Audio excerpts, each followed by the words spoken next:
I will say that criminal justice issues are vitally important. This year in Maryland, we banned, and it was my bill, so I'm really proud. We banned the solitary confinement of pregnant women in prisons in the state of Maryland. Thank you all. And I think what ties your question, I think a lot of topics we're going to talk about, and I can only speak on it in the state lens, so forgive me for that, is people in prison don't have a lobbyist.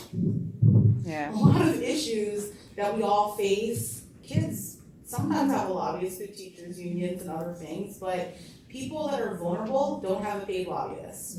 And me and Delegate Wilkins are there for 90 days. And if you are not moving your legislation before we take, what would you say, November, December time, you're October, August, you're behind the wheel. And I think when it comes to women in prison, incarceration, I can go, I'm in judiciary, I sit on the Maryland State gang statute, we just had a task force, I just had a meeting, I'm going to Jessup to visit the prison next week, so I'm like criminal justice all the time. We as women, our numbers are actually increasing in incarceration, men are decreasing, and a lot of things that lead women there are from what I've seen as a defense attorney, as a prosecutor, and in the committee, is life situations. It's really sad that a lot of women that I have not only prosecuted and defended are usually there because of a guy. I'm not gonna lie to you. It's a situation of destruction of property, of theft, it's an infighting between two women over a guy. I think the way we combat it is, one, being an advocate, because no one's gonna advocate for those behind bars. A huge bill that Maryland is working on is that a lot of the men have re-entry services and women don't.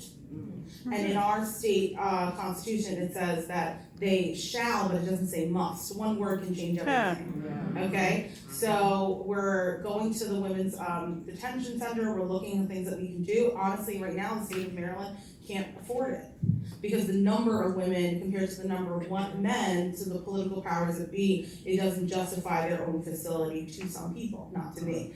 But I think that those issues we need to advocate, because no one's going to advocate for them. And as women, we need to step up for women behind bars. And I do think there are people that are doing that. So that's the first thing. And the second thing is, I think it touches on what Mayor Dixon was talking about in education and intervention. Most of our kids now, by the time you hit middle school, a lot of them are far gone. When it comes to being a mentor to a young girl in our community so she's not led astray or in a path of activity that's going to lead her to the courtroom that I'm in, is the most important thing that I think we can do. So I will be short, but if anyone wants to talk about criminal justice issues, I will stay after and can talk to you about that. But it is a very intense time, at least I will say, in the state of Maryland in combating these issues for our state.